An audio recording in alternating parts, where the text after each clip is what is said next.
साथियों, आज हरियाणा में झूठ की गुट्टी पर विकास की गारंटी भारी पड़ी है। हरियाणा की जनता ने नया इतिहास रच दिया है। शायद आप लोगों को पूरी जानकारी नहीं होगी, हरियाणा का गठन 1966 में हुआ था। इतने वर्षों में बड़े बड़े दिग्गजों ने इस राज्य का नेतृत्व किया। शायद हिंदुस्तान में बहुत कम राज्य के नेता ऐसे होते हैं जिनको पूरा हिंदुस्तान जानता है। एक जमाना था हरियाणा के इन दिग्गज नेताओं का नाम पूरे देश में चर्चा में रहता था। हरियाणा में अब तक 13 चुनाव हुए। 13 चुनावों में से 10 चुनावों में हरियाणा के लोगों ने हर 5 साल के बाद सरकार बदली, लेकिन इस बार हरियाणा के लोगों ने जो किया है वो अभूतपूर्व है। वो पहले कभी नहीं हुआ।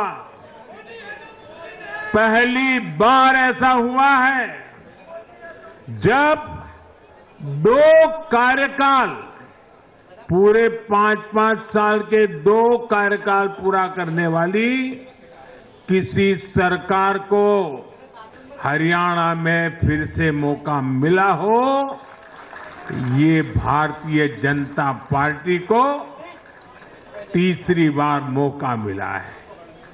यहां के लोगों ने सिर्फ तीसरी बार हमारी सरकार नहीं बनाई, बल्कि हमें सीटें भी ज्यादा दी हैं और वोट शेयर भी ज्यादा दिया है। ऐसा लगता है हरियाणा के लोगों ने छप्पर फाड़ कर वोट दिया है। इस जनादेश की गूंज दूर दूर तक जाएगी।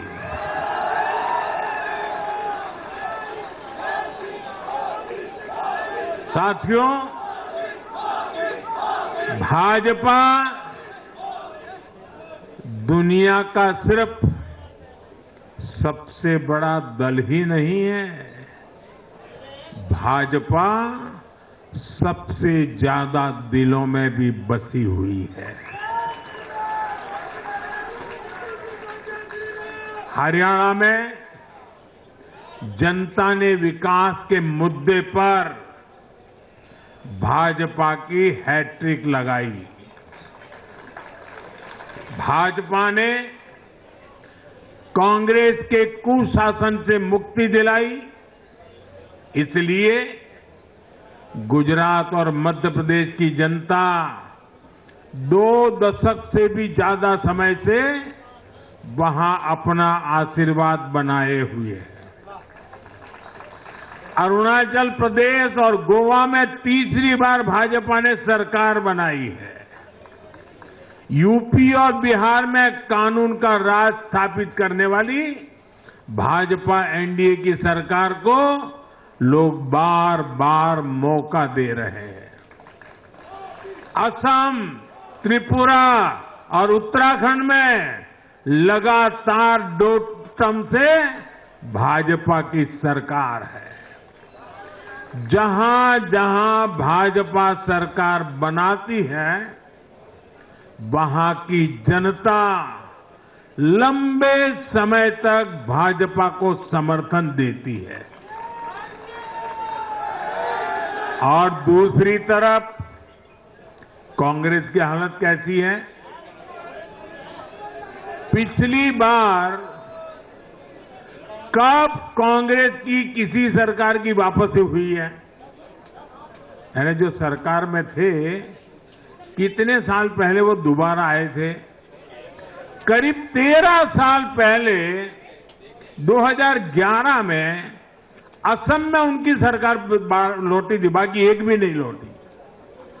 उसके बाद भी जितने चुनाव हुए, लोगों ने कहीं भी कांग्रेस को सेकंड टर्म नहीं दिया है।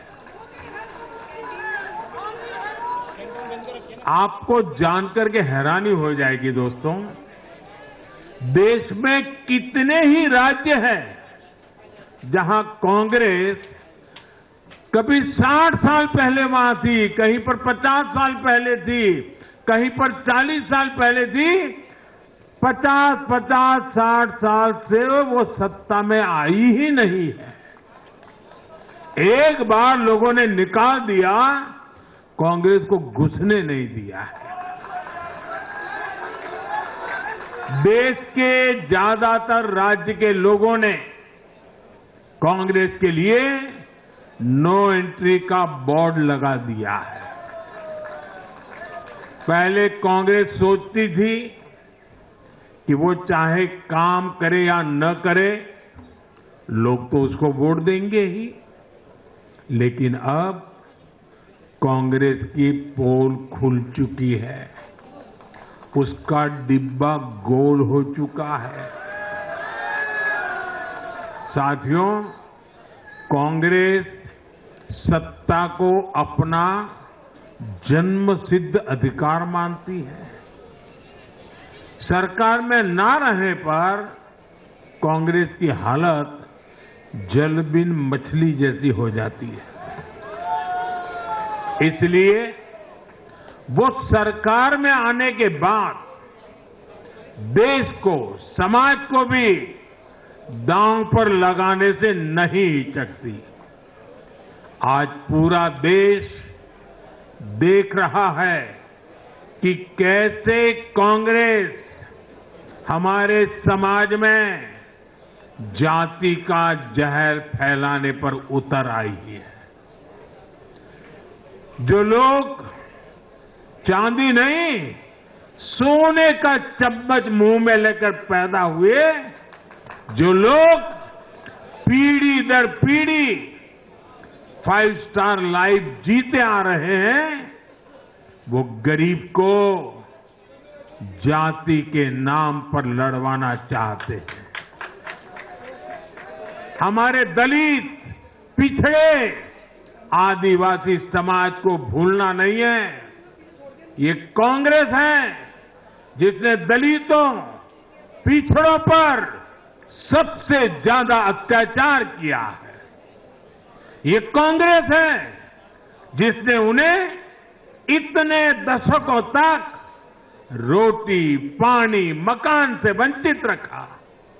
ये वो लोग हैं जो 100 साल बाद भी सत्ता मिलने पर कभी किसी दलित, पिछड़े, आदिवासी को प्रधानमंत्री नहीं बनने देंगे।